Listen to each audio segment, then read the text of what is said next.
Hi, everybody. I'm going to talk about resale, the hottest category, I think. And from what I've seen and the numbers I'm about to show you, and like each one of these segments that we're doing today, including Phillips, we're supposed to be like 20, 25 minutes. I just got a free 5 minutes for nothing, without jokes.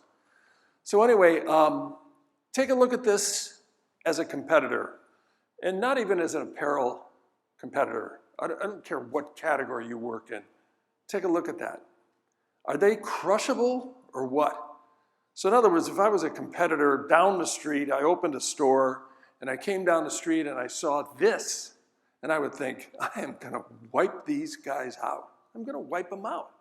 I'm gonna fix the sizes, I'm gonna put up displays, I'm gonna open up the aisles, I'm gonna create categories, maybe I'll put in some decent lighting, maybe a decent flooring, I'm gonna create somewhat of an experience on this, and I'm gonna double this volume.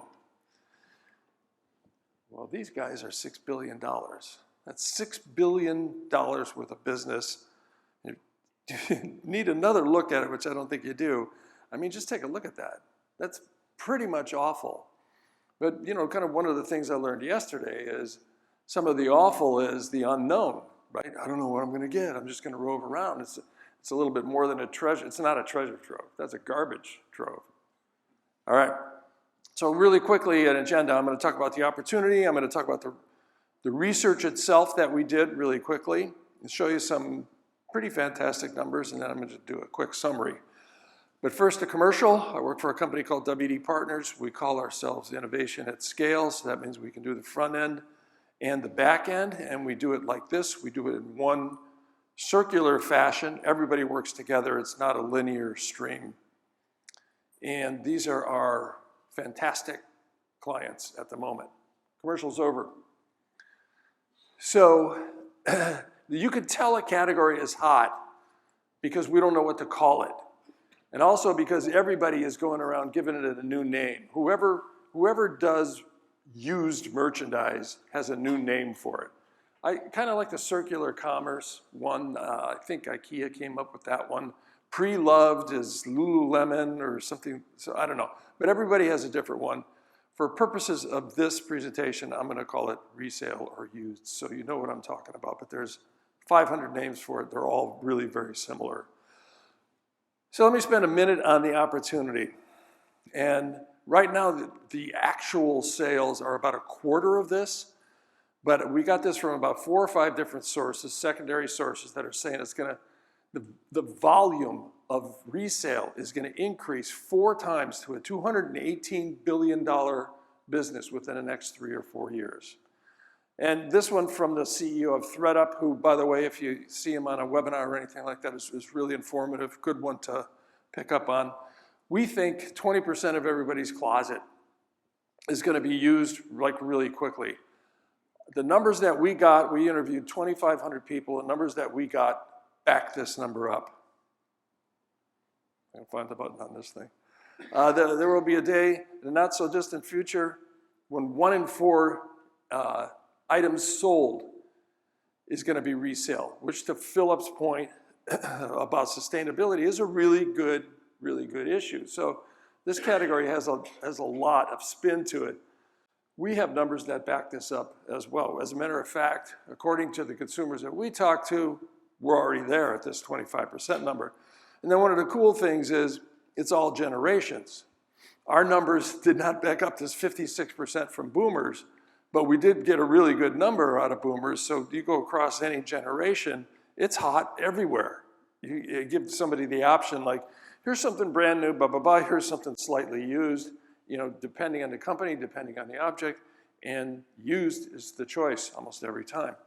And just to back that up, all these companies are already doing some form of it. They either hired somebody like Trove to do it for them, and Trove is, if you don't know, is like the Uber Eats. Like Uber Eats is to restaurants, Trove is to used to these guys, and I think Walmart's using Trove at the minute. But there's a catch, and a friend of mine who works for Boston Consulting Group and lives in Columbus, Ohio, which if you guys don't know, Columbus, Ohio is the epicenter of retail. I suggest you all move there like as soon as possible.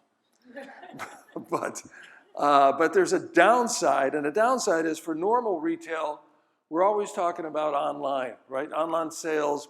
And I was talking about how Amazon went from 24 billion to 500 billion within a 10-year period. That's not going to happen in used.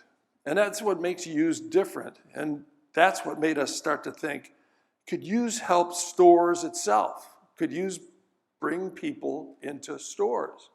Which is a dilemma.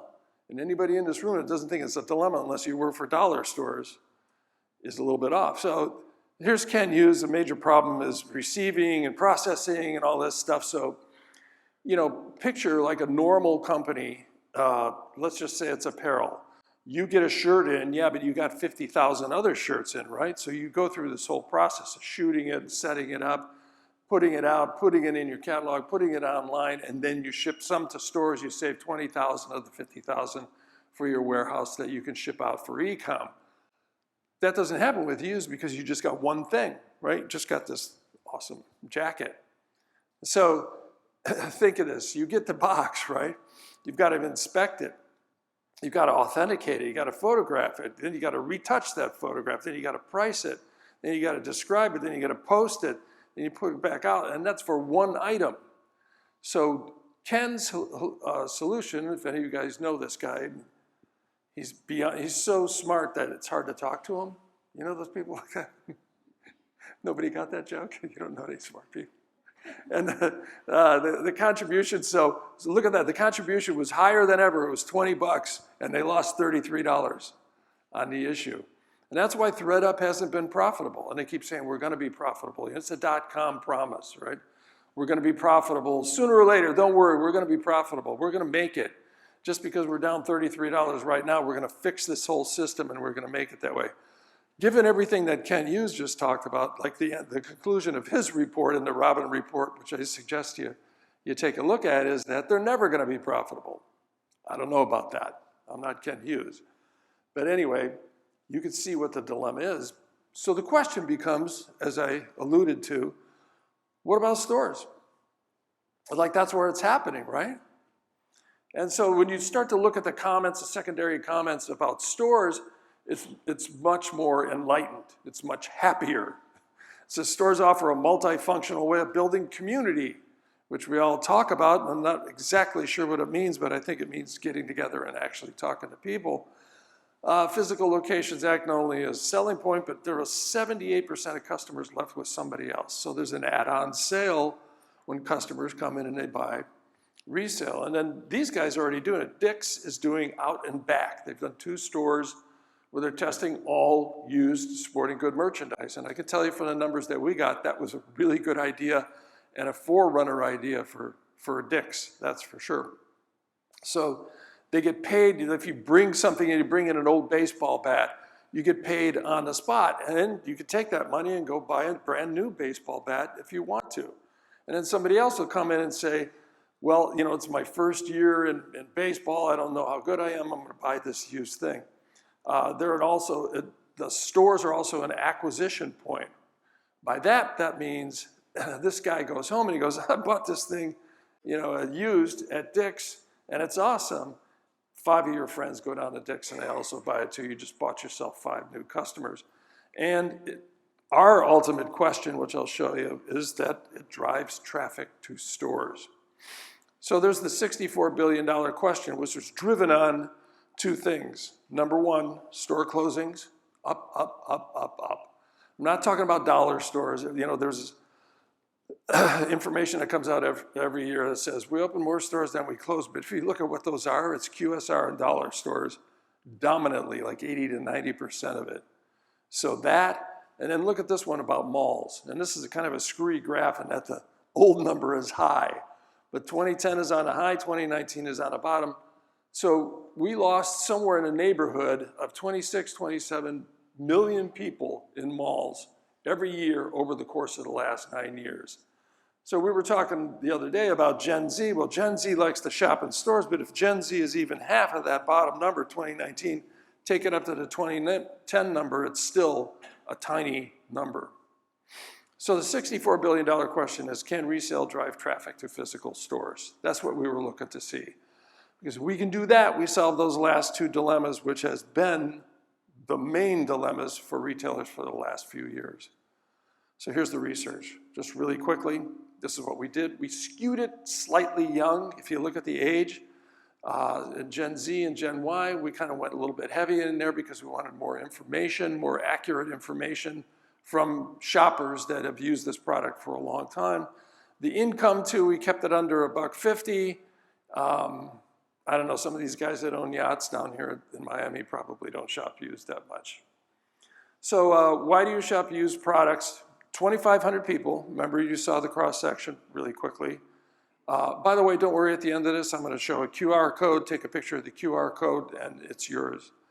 Why do you shop used products in resale? And in this type of scenario, we said vote on however many you actually do. So somebody could have made like all 6 or 7 votes. Somebody could have just made 1. But 74% of them clicked the price box. And during a recession, that seems like a pretty good thing, that price would kind of lead with that. But look at the other stuff. Interesting merchandise, it's fun, it helps the environment. And then we got 10% that you can spread about the other thing, the other stuff. What struck me after watching the presentations yesterday was the other factor that had I known, had I had that lightning bolt epiphany that I did yesterday watching Tom, the unknown is a major factor, right? You're gonna go on, it's like, hey, I got 30 bucks, you know, let's see what I could come away with. Could I find a cool dress? You know, could I find a nice pair of shorts? Could I get like 6 new tools? Could I find a new chair that I need for the apartment that I just moved in? All that stuff is unknown, but that's one of the reasons why you would go to a store. How often do you shop, buy, and sell and trade used products? 71% said at least once a month. So imagine if you had a customer that would be in your store once a month, every year, like 12 times a year. But that's nothing compared to that one. So you're getting close to 40%, let's just call it a third, and go on the low side and say, a third of my customers are gonna come back and come in my store once a month. Once a week, I'm sorry. That's awesome. That's like an amazing number. Those are 1980s numbers when they didn't know what a mall was, so everybody, the consumers went there.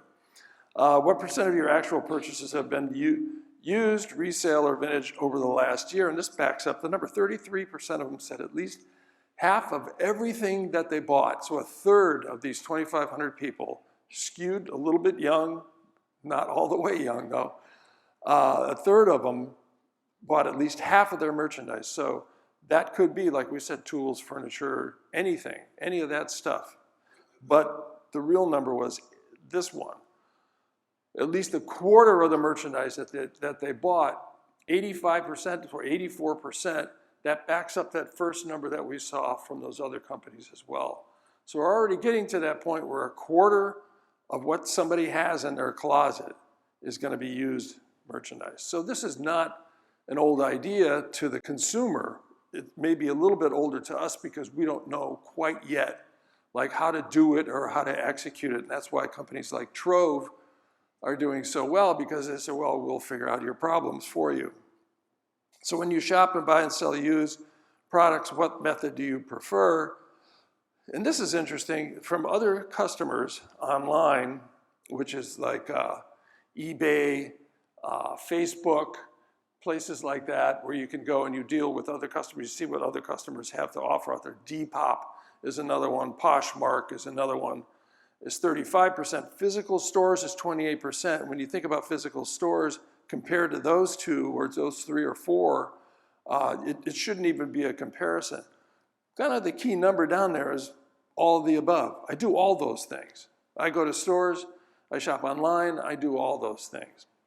But to me, the physical stores opportunity, you take that 20%, you split it out amongst all of that, and you're somewhere in the neighborhood of a third of customers go to stores to buy used merchandise. And as we just found out, they go sometimes once a week, sometimes once a month. Between the two of them, they go at least 10, 12 times a year just to look and see what they have. And what type of stores would you buy and sell, trade from? We showed them 9 different categories of retail. But I thought that I would show you just this one because here's the major factor. Like, we're retailers, we're professionals, we know how to set up a store, we know how to merchandise a store, simple stuff. Sidebar, when I was a young person in retail, they called me a troubleshooter. They used to put me in stores and I'd go fix the stores up and double the business. And one time the CEO called me up, he goes, "How are you doing that?" And I said, "I size the pants." And he goes, "What do you mean you size the pants?" I said, "I literally go in and size the pants." And the merchant and the sales would double.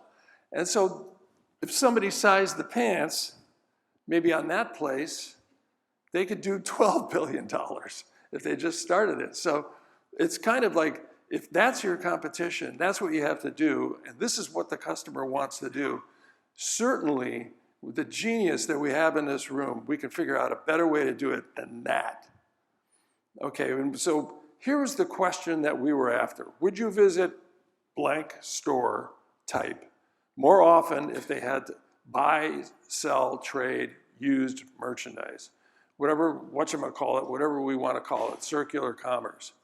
And so we showed them in much bigger fashion all of these types of stores. So from the upper left, we showed them, that was a Target that we made into a used area. Then we showed them a department store. To the right of that, we showed them consumer electronics, not too hard to figure out who that was, that we just made into a used store. And if you go in the middle, we showed them a hardware store that had nothing, but we have used merchandise on the outside and nothing else. To the right of that is a furniture store where half of the store was used and half of the store was regular stuff. And down below, we had specialty retail. To the right of that, sporting goods, and to the right of that, books. So we showed them that and said, would you visit a store like this if it had a used shop in it? That very simple, like photoshopping exercise, would you shop there more often if they had used? So we did this with top two boxes. And just as a quick explanation of what top two boxes are, if you get, it's basically a scale of 1 to 7, and I think I've said this to you guys before. So it's just the percentage of 6s and 7s. So if you get 40% in the top two boxes, that means like, whoa, you better test that right away because consumers are hot for it. If you get 50%, that's bigger than a test. If you have enough stores, you should probably do it in 50 stores.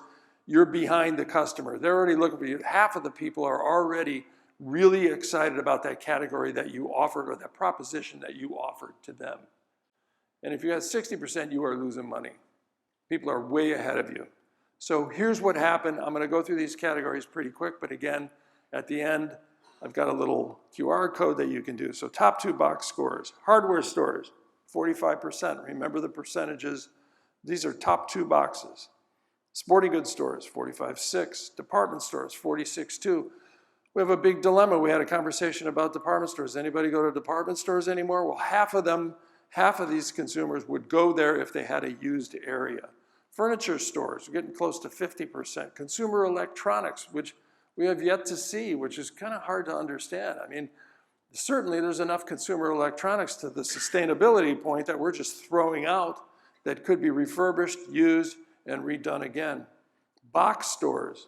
So box stores is Walmart, Target, Costco, these guys. If they had used merchandise, look out. Specialty retail. So between specialty retail and department stores, you're talking about malls. Mall traffic down, millions and millions of people over a very short period of time. We all know why.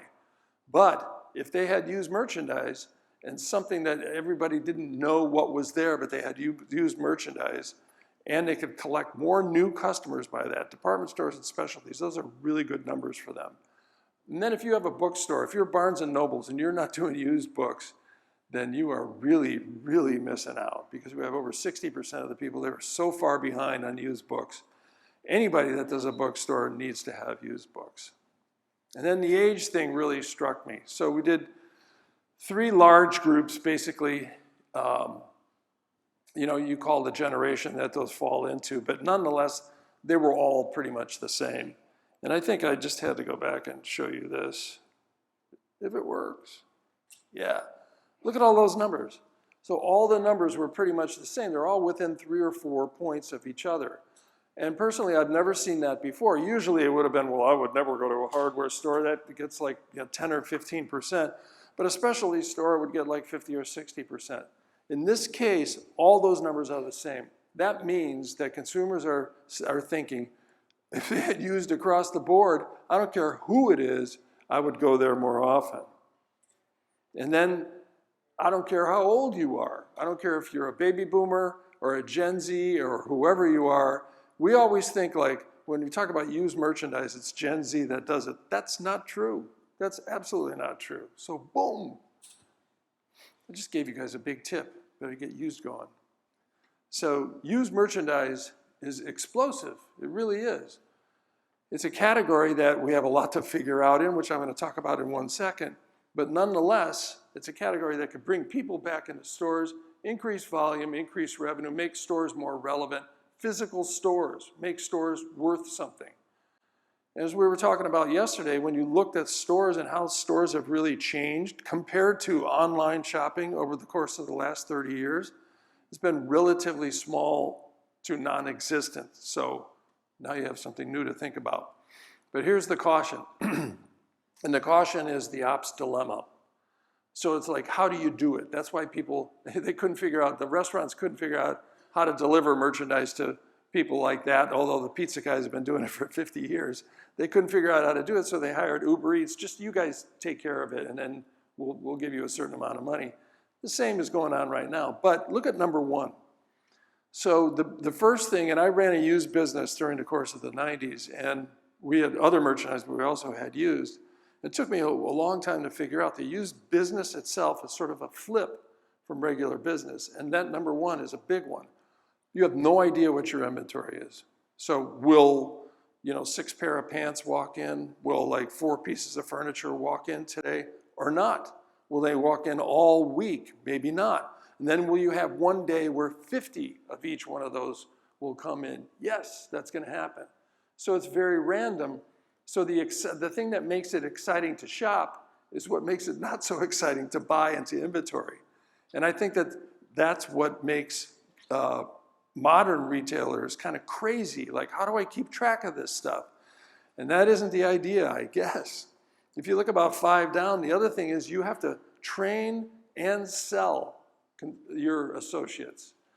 So before, you would walk on a sales floor, you would teach them this entire sales training program and how you treat customers and how you ring customers up and what they do. Now you got to teach them to look at a pair of jeans and say, yes, this pair of jeans is worth $12. We'll give you $12 for these. That's a difficult proposition, and also a massive amount of trust that everybody, the executives and everybody within a corporation is trying to give to associates. That's a leap of faith that has not been happening since the 1970s. And then way down there, with the 2 in front of it, 2 areas preferably separate. You've got to create like an area for used, because somebody has to spread it out and look at it and go, well, we can't buy that, it's too beat up. Whatever it may be, there's going to have to be a separate area for used within a store. A lot like those renderings that we showed. So anyway, there was definitely an ops dilemma. We were going to talk about that today, but then I realized that's a whole separate presentation, how to do that. And I would have to get our operations people to help us to get that one done. But there's definitely an ops dilemma. But that hasn't really stopped anybody, right? With those brands that I showed you at the beginning, it hasn't really stopped them at all. There's Urban Outfitters, who is the OG of used merchandise. They've been doing it for at least a dozen years. They've had a used section within their stores. IKEA is really going to make a big splash with the way that they're going to do used. They created that new Inga division, and their circuit stores. They're starting to open circuit stores. I believe they've opened 2 of them. So they're going to have entire stores of nothing but used merchandise. REI is doing the same thing. 2 stores they're going to open very soon, if they haven't already, with nothing but used equipment and used merchandise. Talked to a friend in California, said when you walk in front of an REI store now, and the first thing you see in their 3rd window there is all used merchandise. So it's starting to happen. And Out and Back is from Dick's, and they already have 2 stores as well, and one of the quotes up in the beginning of the presentation. And Walmart is doing it. Walmart's doing it with Trove, though, because for them to take a certain amount of people, give them complete trust and say, Here's a budget that you have to buy whatever used merchandise walks in the door. I mean, that is a giant leap for those guys. So, but they're doing it. They're trying to figure it out, which is the main key. And as you all know, like as Amazon's getting into business, look out. Levi's is doing it, Lululemon's doing it. So quick summary with all that about used merchandise and sustainability, resale will definitely increase traffic in stores. And not just any store, but a department store, a specialty store, hardware store, any kind of store. You have a store and you have used merchandise, you are going to increase your traffic.